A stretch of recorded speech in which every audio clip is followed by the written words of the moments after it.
Нурдин аба жазды өзгөчө күтөт. Анткенин негизги себеби жеңиш майрамына байланыштуу. Өткөн кылымдын 40-жылдары Атбай кыргыз элине, анын ичинде ушул касиеттүү Жумгал өрөөнүн тургундарына эмне деген апаатты салбады. Согуштун жуп босогосунда даңкы таш жарган Айтулуу Куудул Куйручук бул аалам менен кош айтышты. Балким алиги аттын кашкасындай таанымал инсан өз учурундагы журт ырыскысынын туткасы чыгаар. Ардагерлердин үркөрдөй тобу жеңиш майрамынын босогосунда Мобул чаектеги эстеликти оңдоп түзөп коюшса дегенде эки көзү төрт эле. Кудай жалгап, буга ушул жердин кулундарынын бири кулак салыптыр. Албетте, анысына рахмат. Биз эми эстеликти мындай кылып атабыз, могуреки азыркы мезгилге ылайык келген, ошого шайкеш келген. Мына дажөгүнү мен битиримди айтпадымбы? Бул кишинин баласы архитектор республики. Ошол киши бир колун алдырып келиптир согуштанчы. Ошол кишинин жана баласы Съезбек деген баласы. Ошол баласы ушуну бүт милдетин алайын деп ошол милдетин алып атат. Канча миллион сом болсо дагы бүт милдетин алып аягына чейин жасап берейин деп атат ушул жерде. Себеби үйүм өтсөм ушул жерден атам деле согушка катышты эле, ушу эстеликтин кейпин көрүп, зээним кейип атат. Эми ушу аталарыбызды эскергенге ушул юбилей болуп атса 65 жыл ушуну жаңырталык деп ошо милдетин алды ошо жигит.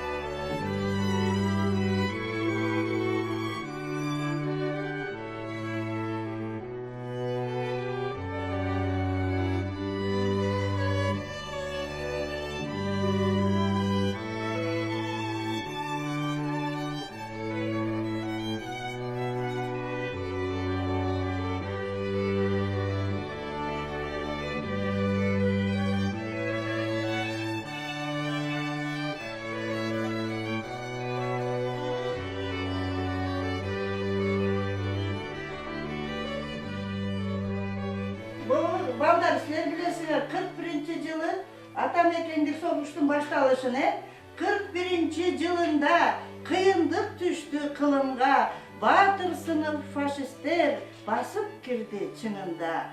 Эр жигиттер эл коргоого аттанды, атка таштап ала тоону аттанды. Ата-энелер кош айтышып бакырып, балдар калды ата келип чакырып.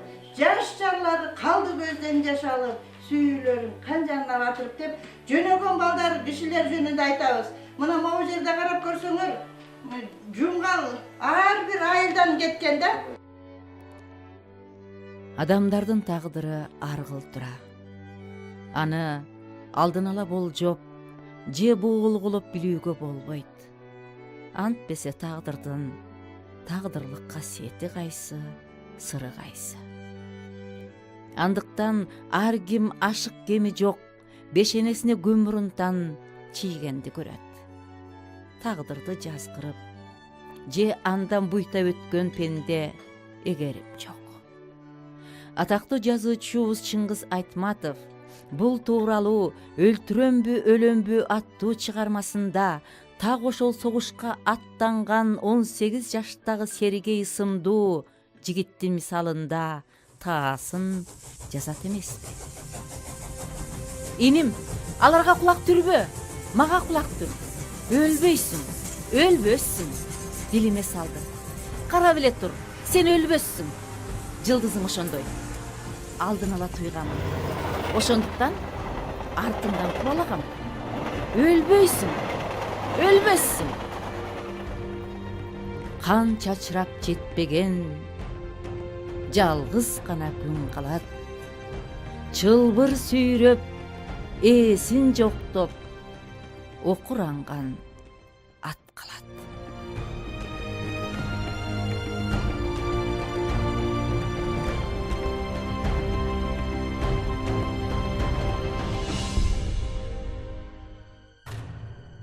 soğuş başlanıp kaldı 41. yılda. Şu 41. yıl soğuş başlanğanda biz 40. yılı tügelseyde şu soğuş bunların bilişken o bizi şu tügelseyde dosa varlıkla oynattı. 42. yılının iyun ayında Ermeya'ya çakıldım. Şöntüp Koçkor'a yönedik. Koçkor'da Koçkor'a dönüp ondan ayrı baratkanda şol boğumdun kapçığında baratkanda el kırkırday. Görse temir yoldan yolu salıvattır. Bayağı temir yoldan dağı ayaldar ve yaş ulgayan kişiler soğuşka baratkası deyip yani bizge boru orup kaytıladı. Şöntüp cüye baratıp anan yiyin bayağı Stalingratka barbağa kömüş, sana Kaçarini Köp degen şahardan kaytarıp sana Elista degen kalmaktın borbozuna geçip anan Novoy Manuç Borodina degen talalar var eken sırap oldum. Oşol talalarda soğuşka girdik. Soğuşta 7 gün yürüdük. Soğuşun azabını aytma. Dekabr ayında Nemislerin köp samolyotı uçup gitti. Asmanda ızıldagan samolyottu gösterey atıp attık. Bayağı samolyotlardan 3'e düşüptür bizim aylığımızga. Bizim bataryanın aylığına.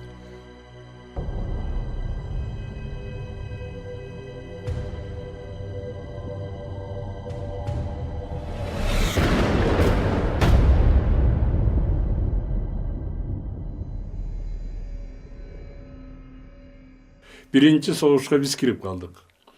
Antkeni tigiler kaçıp atkanda bayağı birden jarımdan kişisini kaltırıp ketken dağı biyik jerlerge bilindaş akop demetip turup pulemot avtomatlarının oktorun berip tamagaçların berip har biri 200-300 metre jerge 40'a koyup keteken.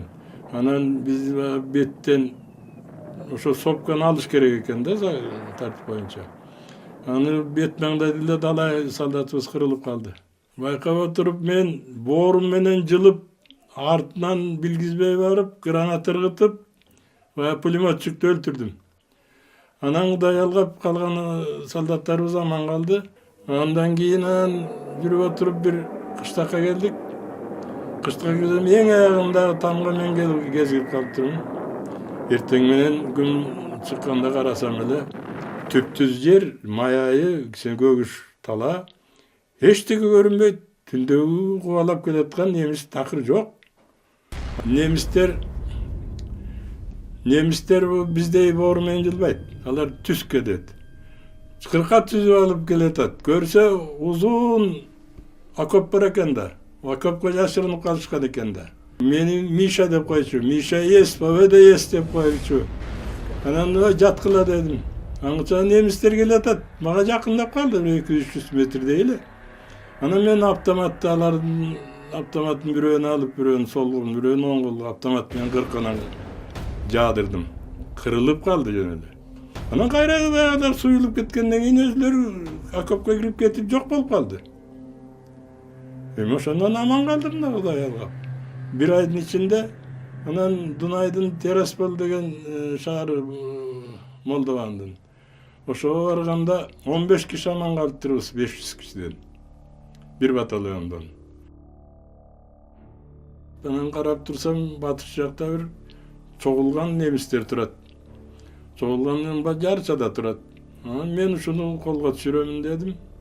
Kolga düşüröm desem aytты, "Vay bir ok ketet sağa. Sen barba?" Debepsi, vay bular açqa bolup kıydalgan deme, aytpa kolga düşkön jatat degende oy kıldım dagı. Men barıp Hendikok dedim. Hendikok degen kol götөр degen söz eken. Stalingrad Hitler kaput debele bayagılar aldıga düşüp berişti. Taң автоматтарын жыйнап туруп анан айдап бардым офицерлерге. Алымалы деп мени макташты.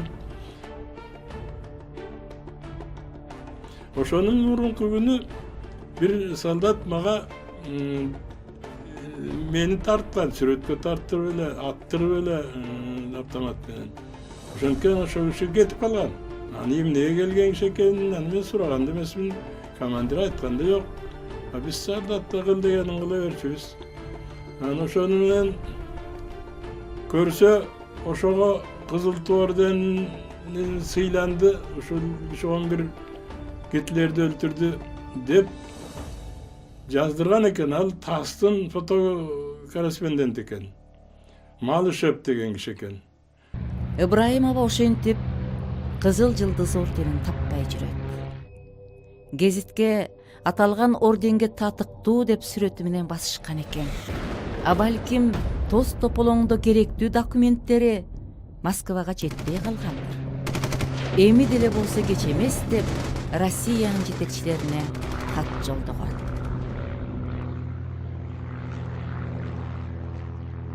Ben kaçacağım ben ama kanday kılamın деп. Buttan acıradım. Kolum tasa, bir butum tasa dep. Ana o şeyden kaçacağız bildim, kaytalı bargandan berimiş. Ana o şeyden yanvar ayından hem bistiri giyinleri böyle boyuz kasaldı. Kadınları giyişti. Gün yüzünde alıp vardı. Boyuz bir ucu bir 15 havanın bütünü rannik. Kadınları yazdı. Akıran aydaydı. Düşkü tamakadım ki değil. Bayağı geçki tamakadım ki değil. Akşa işe bak. Hiç durumda. Akıran aracıldı. 11-12 sutuka vardı kullandık. Anam o şeyden çolaktu gören caynak. Anam acıda o şeyden ne yaptım? Bu ezimde 30 Mart'ta 1945 yılı Oder Daryası dep emitiken gölkülde akkanı bilinmeydi. Yani bilgenlerimiz oşol Kuralcak'ta gözü su süzüp ettik. Evleri oşo yerde kaytış oldu bir topları. Marçinke degen bir orus yoldaşım barla, oşol bilbeytiken oşol maşıkon meni dengirat öyle çok yok oldu. Andan keyin oşol Ştettin degen şaharda aldık. Mana oşol Ştettin degen şaharda alganda döngdüğün içinde Kızılımızdan men jaradarı oldum. Jaradarı bolgandan keyin bilbeymin meni Skovlev Mikhail Ivanovich degen leytenantım seni götürüp alıp geldim dep aytat. Men bilbeymin.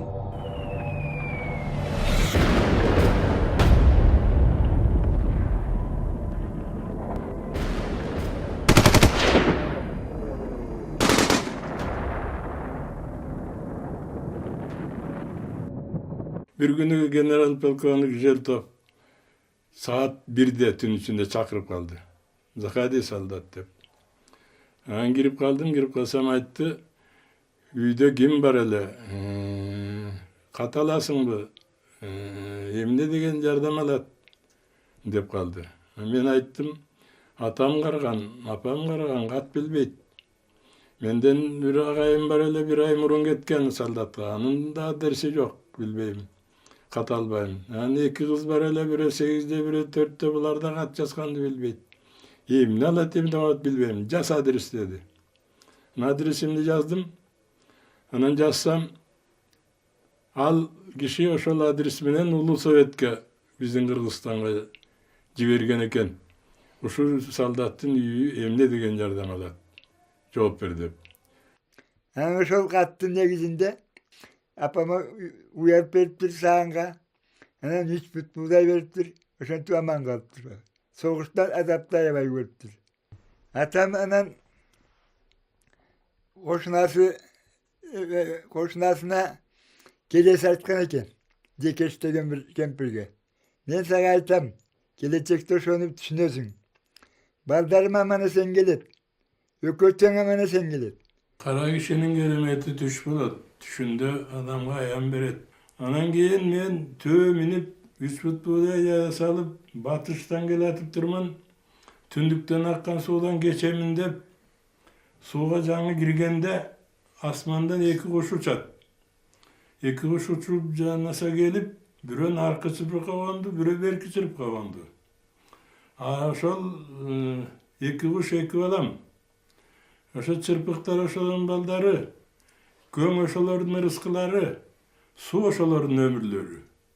Tün içinde, düşümde bir acı dardı el, tiyag öğüs, buyag öğüsün jılçık koybay, bıçak alıp, balta alıp, içe karın jargan eken. Oşo jargan içe karındı tez yoldun narja öğüsünü taştaş koygan eken.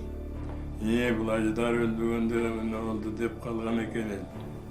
Onun acıdar bir kıymıldagan eken, oşonda bayağı içe karının bari girip ketip, eldin bari kaçıp, al aytalada el kalbay kalıp, acıdar özü soylap kalgan eken.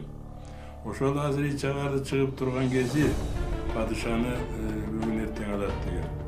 Al bir kozgolsa, büt dünyönü jenget bu padişah degen eken. Ыбрайым абанын атасы Сапаралынын түшүндөгү аяны 1945-жылы жаз айында жеңиш болуп жер кебизге орноду. Анан Толбукун менен кошо, маршал генералдар менен кошо биргеле бийлешип калдык да. Бийлеп жеңишти тозуп калдык. Жеңдик дегенде ошондо баштарыбыздагы шапкелерибизди кышып бири-бирибизди кучакташып, өпкүлөшүп, көздөн жаш куюлду. Мына ошол аксында орус деле, кыргыз деле бибизди бири-бирибизди кучуп өкүрүп, кубанычка жатпай көздөн жаштанды. Мен дагы бир нерсе оюмда калды. Мына ат башыда Асан деген бир жолдошубуз кичинекей куудулуураак бала эле өтүп, ошол мынтыктын башын козолдоп койчубуз, ошол козолго мынтыктын баштарын чогултуп келип туруп, анан кийин башына сайып койсо мынтыктар өздөрү эле кармап калат. Ошентип турганда өзүнө мынтыгын чыгарып алып балам кубанычтан эмне кыларын билбей калды го. Анан өзү куудураак бала болчу, куудул. Асан тиякта апам турат, биякта атам турат. Мен ушул экөөнү тең кыялбай атам, анан ортосунан басып турам. Деп эле өзүнө өзү эле кыялданып атат. Апама барсамбы, атама барсамбы деп. Анан экөө биригип келип эле ошолуп калды. Ошондо мен барып, апам мынтык колунда турат жанагы. Апамды барып мынтип эле кучактап дейм деп эле мынтыгын кучактап, мынтыгын курокко койбой коюп туруп, куроктоп коебуз, 5 татарын. Ошого койбой коюп туруп, мынтыгы атылып кирип, кекиртегине биткен башынан чыкты. Ошол бала алы үчө менин көзүмө көрүнүп турат.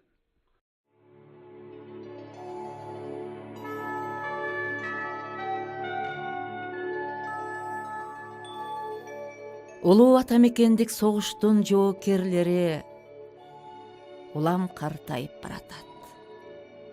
Улам азайып баратат. Арине, жеңиштин көркү, шааниси баягыдай эле. Андан жаздын деми, жаштыктын деми урат. Мунун бирден бир себеби жеңишти кийинки муундар эсинен чыгарбай, кастарлап майрамдашканында. Аталардын баатырдыгынын түбөлүктүүлүгү ушунда турбайбы?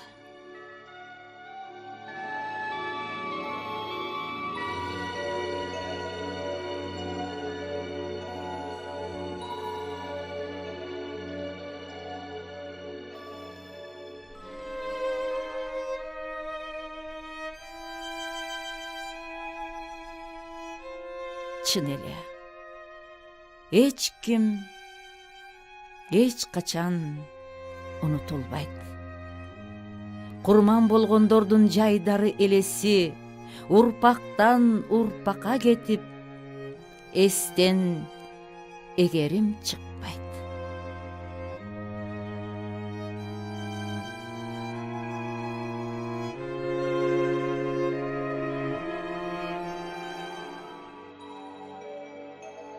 Нурдин аба күткөн жаз келди. Жеңиштин майрамы келди. Ушул күндө эки аксакалдын уул кыздары небере чөбөрөлөрү, кыбыралары тукумдун жибин үзбөй жашоо улап келет.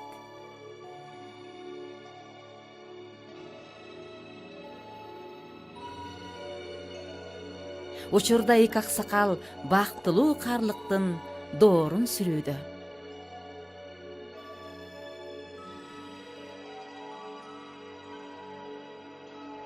Эгерде каргыш ургур согуш болбосо, ушул эле жумгалдан кан майданга аттанып, курман болгон эр азаматтардын тукуму кандай гана өсмөк,